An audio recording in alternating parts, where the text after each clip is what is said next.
Whenever you're ready. Thank you for stopping by. My name is Alex Prescott, here with Timney Triggers at NRA 2025 in Atlanta.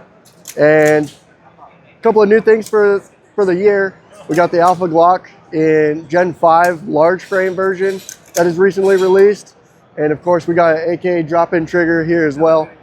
It's going to be compatible with most all AK platforms, anything with a stock AK trigger assembly.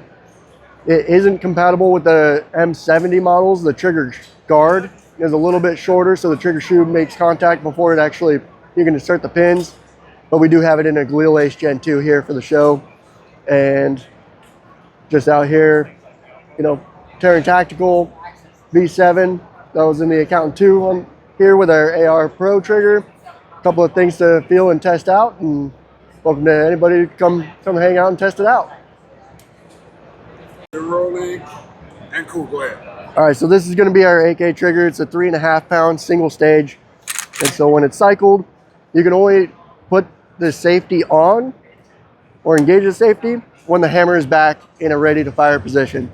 If the hammer is released, then you cannot engage the safety on either side because of how tight the tolerances are.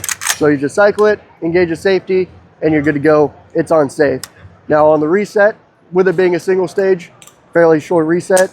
So you break, cycles, there's your reset, and you're ready to fire again. And that's cool that you're out there teaching safety too. Yeah, man, because it's a very important thing, bro. Like, when I was working at a gun shop, that was the number one thing where a lot of people didn't understand it. They would buy something and they didn't even know what they were doing. It makes a huge difference. rack that slide for me. Huh? Rack the slide, yeah. So yeah, with one hand it's kind of hard to.